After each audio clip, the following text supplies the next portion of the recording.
नमस्कार सभी किसान साथियों का एक बार फिर से हार्दिक स्वागत है आपके अपने YouTube चैनल एक्टिव फार्मर पे।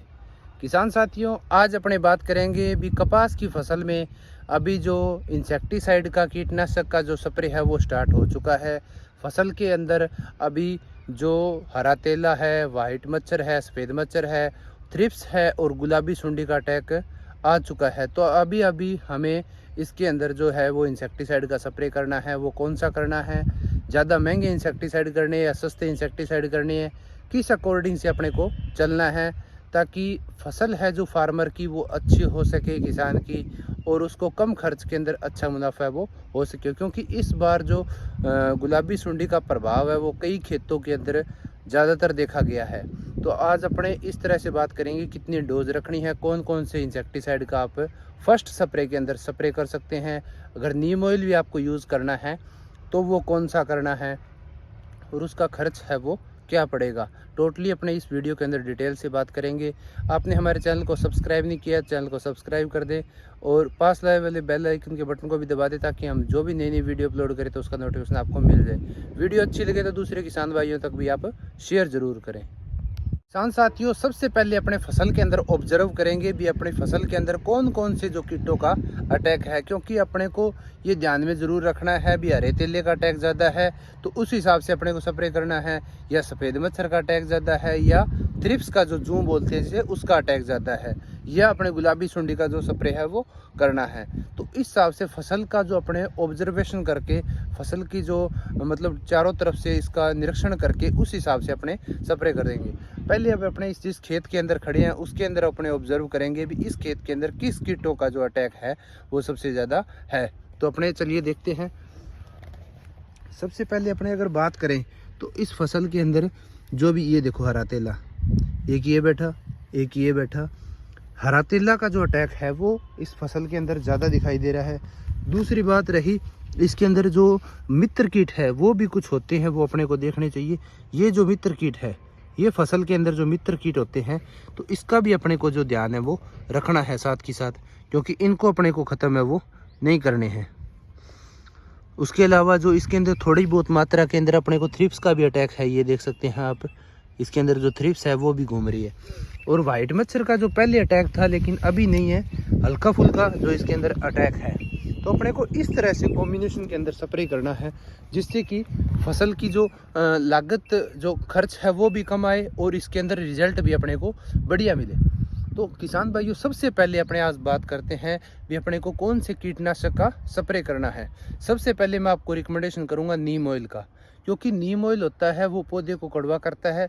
उसके साथ साथ जो अपने केमिकल स्प्रे करते हैं उसके जो प्रभाव को भी वो क्या कम करता है। नीम नीम आप 300 ppm लीजिए, जिसमें आपका बढ़िया है वो टी10 कंपनी का नीमेसिडिन, मल्टीप्लेक्स कंपनी का मल्टी नीम के नाम से आता है, और दयाल का है वो भी आपको नीम मिल जाएगा। कोरोमंडल का भी नीम आता है, काफ़ी कंपनियां हैं जो वो नीम दे रही है। IPL कंपनी का जो नीम है वो आता है। नीम की जो डोज रखनी है वो रखनी है आपको 300 ml 100 लीटर पानी के हिसाब से। और उसका अगर खर्च की बात करें तो ये आपको 150 रुपये प्रति जो बीघे के हिसाब से, प्रति एकड़ के हिसाब से उसका जो खर्च है वो आएगा। तो आपको एक तो नीम ऑयल रखना है, उसके साथ में आपको एक स्प्रे ऐड करना है अमीडा क्लोप्रिड का। अमीडा से क्या होगा, एक तो हरा तेला है वो ख़त्म हो जाएगा, उसके साथ साथ जो वाइट फ्लाई है थोड़ी बहुत वो भी आपको ख़त्म हो जाएगी। अमीडा जो लेना है वो जैसे बायर का ब्रांड तो है कॉन्फिडोर, तो वो आपको 17.8 होता है वो, उसकी डोज रखनी है 100 ml 100 लीटर पानी के हिसाब से। और उसका जो खर्च है प्रति एकड़ के हिसाब से वो पड़ेगा करीबन 300 रुपये प्रति एकड़ के हिसाब से उसका खर्च पड़ेगा। दो चीज़ तो हो गई ये, इससे अपने को कंट्रोल देखने को मिलेगा, हरा मच्छर और वाइट फ्लाई। अब अपने बात करते हैं गुलाबी सुंडी का, और उसके साथ साथ अपने थ्रिप्स का भी कंट्रोल किस प्रकार से कर सकते हैं। तो सबसे जो प्रभावी जो दवाई है इस समय जो कम फसल को नुकसान करती है, कड़वापन कम करती है, वो है जो एमामेक्टिन बेंजोएट 5%। उसका जो डोज है वो रखना है अपने को। जो ब्रांड तो है क्रिस्टल का प्रोक्लेम के नाम से, लेकिन आपको अदर अदर अगर कंपनियों को मिलता है तो 70 ग्राम उसका डोज है वो अपने को रखना है। 70 ग्राम 100 लीटर पानी के हिसाब से उसका आपको खर्च पड़ेगा तकरीबन 200 रुपये एकड़ के हिसाब से। तो एकड़ की बात करें तो एकड़ में 200 ग्राम 200 लीटर पानी के हिसाब से उसका डोज रखना है, और तकरीबन खर्च भी है वो 200 से 250 रुपये आपका एकड़ का खर्चा है वो आएगा। तो ये चीज़ अपने को फर्स्ट स्प्रे के अंदर करना है। अगर आप एमामेक्टिन बेंजोएट नहीं करते हैं तो उसकी जगह आप इसके अंदर जो एमामेक्टिन प्लस अमीडा आता है वो भी आप यूज़ कर सकते हैं। तो दोनों का बढ़िया रिजल्ट है वो अपने को, लेकिन मैंने आपको एमामेक्टिन बताया इसका सबसे बेस्ट रिजल्ट है। आपको इसके साथ साथ अगर कोई न्यूट्रेंट का अगर इसके अंदर कोई स्प्रे करना है तो वो आप एक दयाल कंपनी का वेजमोर के नाम से आता है, जो कि इंसेक्टिसाइड, फंजीसाइड और हर्बिसाइड सभी के अंदर मिक्स हो जाता है। उसकी डोज है वो तकरीबन 125 ग्राम 1.25 ग्राम 1 लीटर वाटर के हिसाब से उसका जो डोज होता है। और उसका एकड़ का अगर डोज बात करें तो 250 ग्राम 200 लीटर पानी के हिसाब से उसका जो डोज जाएगा। उसके खर्च की बात करें तो ये 300 रुपये एकड़ के हिसाब से उसका खर्च आएगा। तो ये दवाइयों का कॉम्बिनेशन आप स्प्रे करोगे तो आपको बढ़िया रिजल्ट मिलेगा, कम खर्च के अंदर आपको अच्छा जो रिजल्ट है वो देखने को मिलेगा। बाकी आप इसके अंदर अगर अमीडा नहीं करते हैं तो आप इसके अंदर थायोमेथोक्साम ले सकते हैं 25%। एक्टारा जो सिजेंटा का आता है उसकी जो डोज रखनी है वो 100 ग्राम 100 लीटर पानी के हिसाब से, तो ये भी आप उसकी जगह ले सकते हैं। लेकिन नीम है वो आप 1 से 2 स्प्रे में ज़रूर करें। अब अपने गुलाबी सुंडी का ज़्यादा प्रभाव है तो उसके अंदर अपने को क्या करना है, गुलाबी सुंडी का पहले आपको निरीक्षण करना है। निरीक्षण करने के लिए आपको वैसे पता नहीं चलेगा, लेकिन आप इसके अंदर ट्रैप है वो लगा सकते हैं। दयाल कंपनी की है, अदर कंपनियों के मल्टीप्लेक्स के भी ट्रैप है। पर एकड़ के हिसाब से आपको 4 से 5 ट्रैप लगाने हैं। कोई बोले आपको ट्रैप का जो कंट्रोल है वो गुलाबी सुंडी करता है, तो कोई प्रकार का जो गुलाबी सुंडी का कंट्रोल है वो ट्रैप के ऊपर नहीं है। वो एक तरह से इंडिकेटर का काम करता है, जो अपनी फसल के अंदर मादा कीट है जो भी अंडे दे रखी है तितलियां वगैरह ने, जिसने गुलाबी सुंडी कितनी मात्रा में है तो उसका अपने पता लगाया जा सकता है। उसके अंदर जो कैप्सूल लगता है उसके अंदर जो गंध होती है, जो मादा गंध छोड़ती है वही गंध होती है। तो उस वजह से अपने अगर उसके अंदर शाम को से लेकर सुबह तक उसके अंदर जो नर पतंगे है वो आते हैं, तो उससे अपने ऑब्जर्व कर सकते हैं भी फसल के अंदर कितनी मात्रा के अंदर गुलाबी सुंडी का जो अटैक है वो है।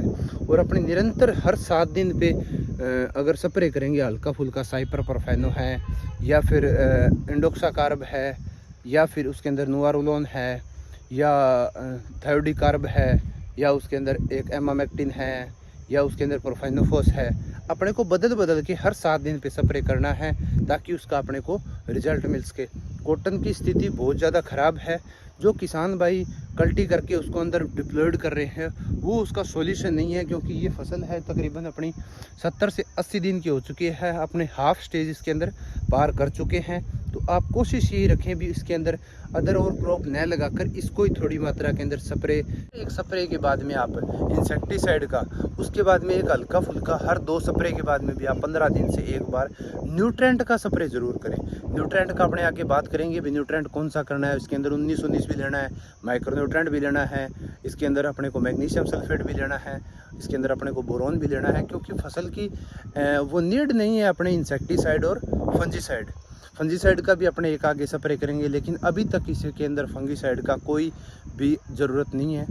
अपने न्यूट्रेंट की ज़रूरत है। फसल को अपना जीवन चक्र पूरा करने के लिए 16 प्रकार के पोषक तत्वों की आवश्यकता होती है, न कि इंसेक्टिसाइड और कीटनाशक। वो इसके ऊपर प्रभाव कब तभी करेंगे जब फसल कमज़ोर होगी और इसके ऊपर अटैक कीटों का होगा, तभी अपने को उसका स्प्रे है वो करना है। तो किसान भाइयों, ये मेरे द्वारा दी गई जानकारी आपको अच्छी लगे तो वीडियो दूसरे किसान भाइयों तक शेयर करें, ताकि सभी किसान भाइयों तक एक अच्छी जानकारी है वो पहुंच सके। कोई आपको रिकमेंडेशन कर रहा है डेल्टा मैथ्रीन पहली स्प्रे आप मत करें, साइपरपरफेनो भी आप मत करें, क्योंकि एमामेक्टिन अच्छी स्प्रे है, उससे अपने को जो गुलाबी सुंडी नहीं कंट्रोल होगी। गुलाबी सुंडी तो मैं कहता हूँ पिछले साल मैंने इतने टेक्निकल करवा के देखे थे, किसी से भी कंट्रोल नहीं हुई। लेकिन अपने को जो यही गुलाबी सुंडी के लिए रिकमेंडेशन है, यही जो अपने को थ्रिप्स के लिए रिकमेंडेशन है, तो आप उसका एक साथ स्प्रे करें, हल्का फुल्का स्प्रे करें। ज़्यादा महंगा है वो इंसेक्टिसाइड न करें, उससे कंट्रोल आपको नहीं मिलेगा। तो किसान भाइयों, आपको अच्छी जानकारी अच्छी लगे तो दूसरे किसान भाइयों शेयर करें। चैनल को सब्सक्राइब नहीं किया तो आप चैनल को सब्सक्राइब कर दें। मिलते हैं नेक्स्ट वीडियो में, तब तक के लिए जय जवान जय किसान।